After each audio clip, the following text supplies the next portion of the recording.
Bonjour à tous, j'espère que vous allez bien, j'espère que vous êtes bien installés, donc soit dans votre canapé, sur votre fauteuil, éventuellement devant votre écran. Alors c'est avec un immense plaisir aujourd'hui que je vais vous parler d'un film que j'aime énormément, avec un acteur que je respecte et que je kiffe également.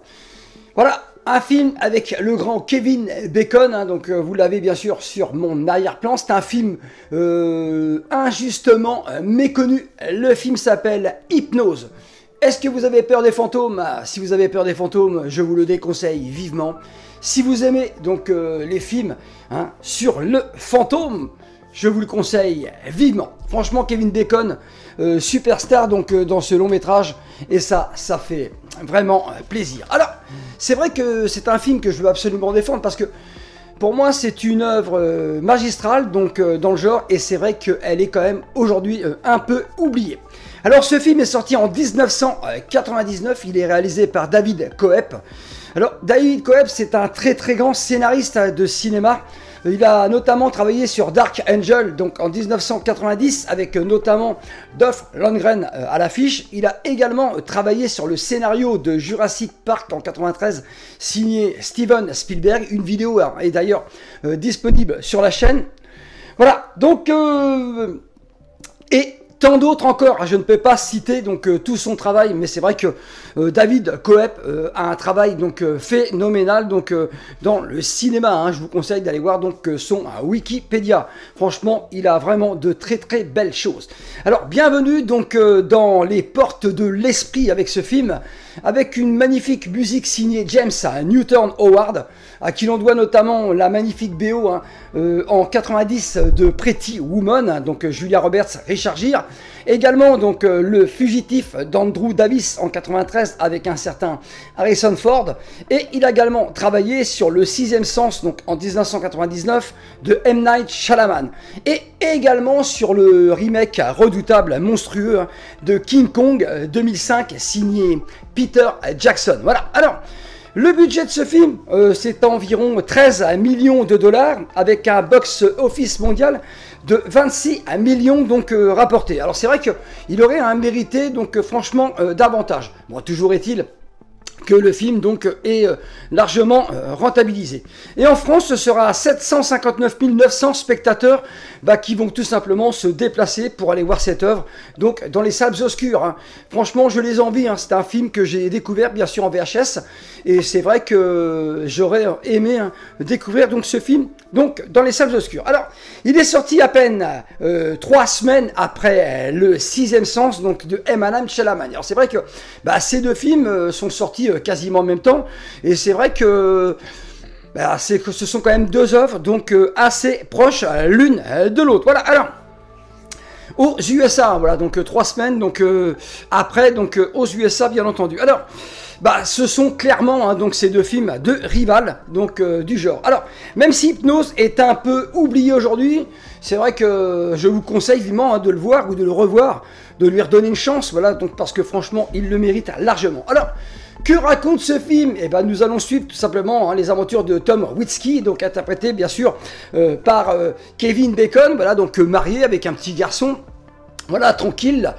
Donc lors d'une soirée, il va tout simplement donc avoir donc la mauvaise idée donc de se faire hypnotiser.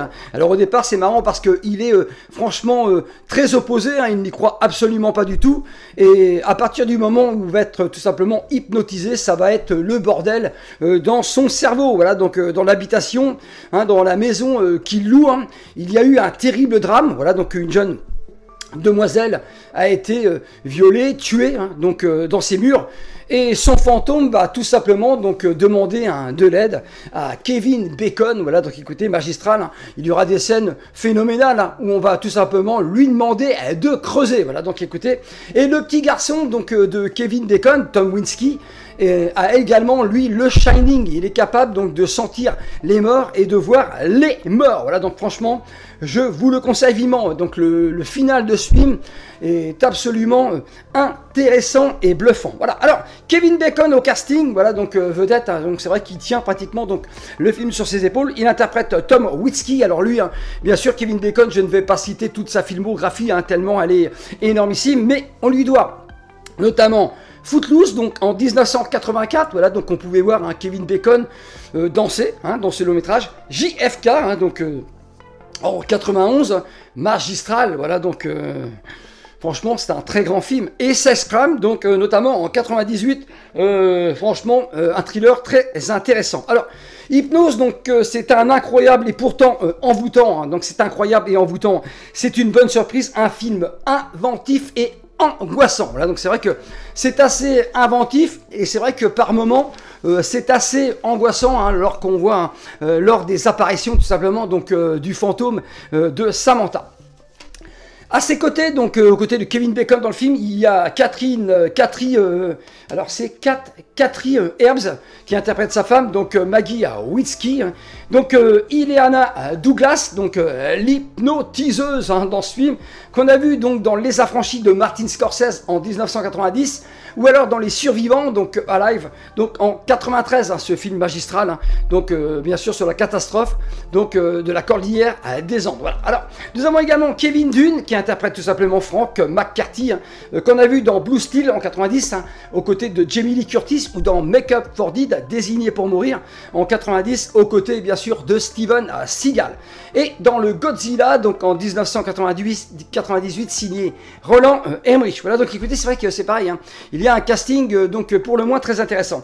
Alors nous avons l'excellente Jennifer Morrison, Samantha Kozak, qu'on a vu dans Urban Legend 2, un coup de grâce en 2000, ou dans Star Trek, donc de J.J. Abrams en 2009. Voilà.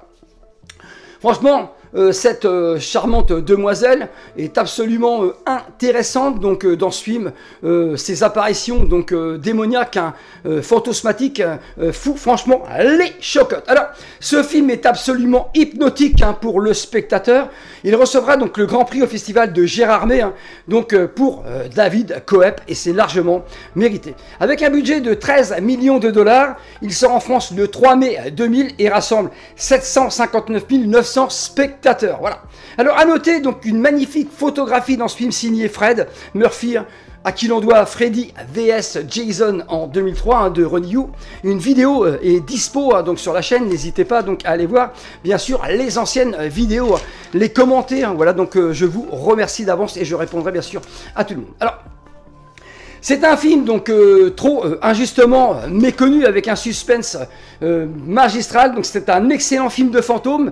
Voilà, donc une bonne surprise horrifique, l'histoire d'un cadavre donc assassiné, donc qui demandera de l'aide à Tom Witzki dans ce long métrage. L'abus d'hypnose est tout simplement dangereux pour la santé. N'oublions pas donc cette fin classante, c'est sobre, donc c'est efficace, c'est un thriller donc bien sûr porté par Kevin Bacon au sommet de son art. C'est vrai que Kevin Bacon, franchement c'est un acteur que j'aime énormément, et là franchement il est au sommet de son art, il est impliqué donc dans ce rôle. Alors c'est super bien réalisé, super bien joué sur un scénario magistral, donc c'est un bordel dans le cerveau de Kevin Bacon, mais pas dans ce classique voilà du genre. Alors c'est quand même donc le meilleur sous-genre du sixième sens, bien sûr. C'est un long métrage, donc jamais à court d'idées. En bref, Hypnose donc fait partie de ces petits bijoux donc qui ravira tout simplement les amateurs du cinéma de genre, dont je fais absolument partie. Voilà. Alors si vous avez aimé Hypnose donc de David Coep, sorti en 99, eh ben je vous conseille l'excellent Orphelina, bien sûr, sorti en 2008, donc de franchement Juan Antonio Bayona, donc franchement ce film est exactement aussi exceptionnel que Hypnose. Voilà. Alors dans Hypnose, il faut élucider donc le passé pour prévenir l'avenir. À noter qu'en 99, ce film est interdit au moins de 16 ans. C'est vrai que il y a quand même donc le final de ce film, donc où on nous dévoile donc la fin de ce qui est arrivé à cette demoiselle, et c'est vrai que franchement ça peut quand même donc être super sensible donc pour les plus jeunes. Alors les plus de ce long métrage, ce n'est que mon avis, l'intrigue magistrale, l'ambiance, le fantastique, les décors, les effets visuels, sans oublier donc la conclusion de ce long métrage. Voilà. Ça, c'est du grand cinéma, voilà, donc avec un super synopsis, une super histoire et un final, donc franchement magistral, voilà, donc on a la conclusion donc d'un film réussi avec bien sûr ce Hypnose, que je possède dans cette édition simplement donc amarré Blu-ray, hein, voilà, il n'y a pas d'édition 4K UHD, hein, malheureusement, incroyable et pourtant envoûtant, c'est une bonne surprise, hein, donc signé donc Les Incorruptibles, un film inventif et angoissant signé l'écran fantastique. Voilà, et c'est vrai que le master est toutefois donc satisfaisant. Alors, j'espère que je vous aurai donné envie hein, de voir ce film, hein, pour tous ceux qui ne l'ont pas vu, pour ceux qui l'ont revu, éventuellement redonner une chance à ce long métrage. Je n'ai plus qu'à vous dire, prenez bien soin de vous et à très vite hein, sur la chaîne du Cinéphile de Caen. Ciao!